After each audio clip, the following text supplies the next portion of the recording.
first learn to speak, we learn simple phrases such as mama, papa, or Geico can save 50% or more.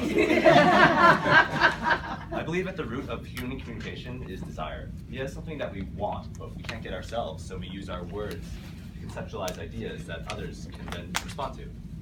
So let's take food, for example.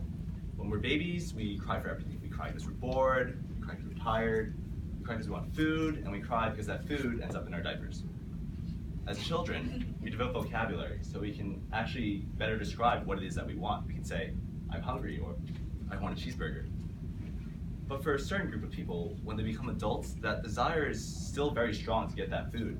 But the words don't actually exist yet because it just doesn't exist. So these people actually become chefs or cooks to bring their ideas into reality.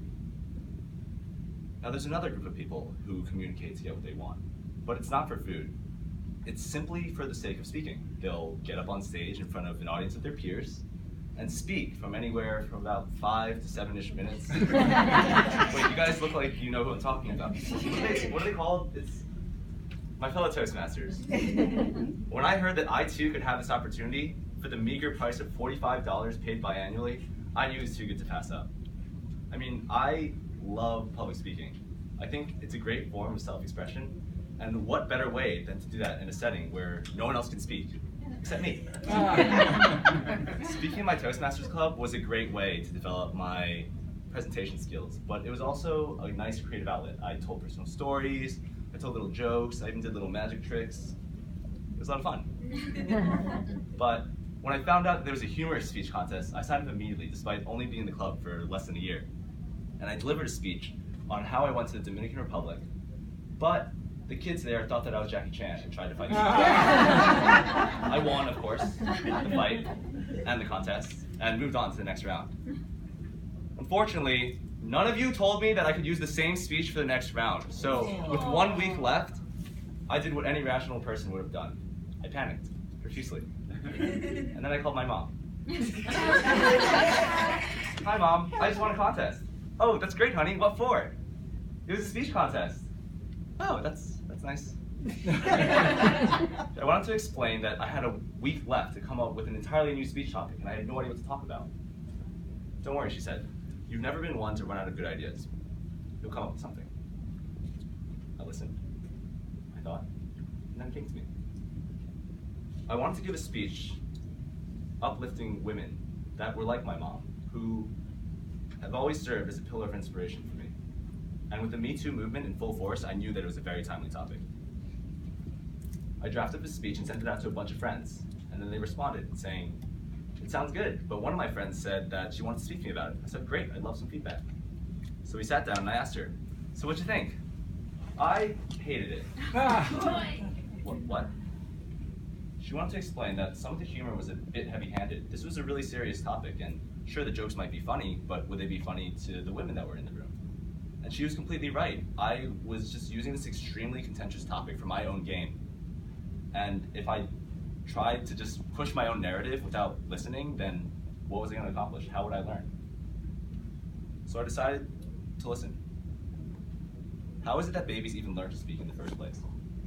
They watch people communicate, and based on their emotional responses, they can construct and emulate what it is they're trying to communicate. Only with a spirit of willingness and receptivity can they actually learn to speak. So that's exactly what I did. I'm not a woman. So my only way into a perspective of what it's like to be something I'm not is to sit down, shut up, and listen. I went on to give the best speech that I've ever given, and it landed me in 3rd place. I'm not gonna lie, I was really disappointed. I thought that I was doing the right thing, and even doing that, it wasn't enough to win. A man came up to me afterwards and told me, shook my hand, and told me that he was father to a daughter, and that because of the words that I had said, he was going to fundamentally change the way he raised his child. Other people came up to me and didn't compliment me on my oration or my delivery. They simply said thank you. I was stunned. Speaking my mind in front of an audience is a dream and passion of mine. And to be able to even move a single person and to broaden their perspective is more than I could ever ask for. When we as speakers are on stage, we have a duty to you, the audience, who are giving us their time and their silence so that we may attempt to express our ideas through our words, and that you may listen to them. A speaker isn't meant to manipulate his or her audience's emotion through leading questions or cheap psychological tricks, and speaking without listening is just making noise. When we as Toastmasters speak, our voices must be used for something outside of ourselves. If we are to be individuals blessed with the gift of courage and the ability to speak, then that voice must be used to create, to inspire, and to connect our listeners. It can be said that the greatest speakers are those who learn how to listen first, and that listening is the first step to understanding.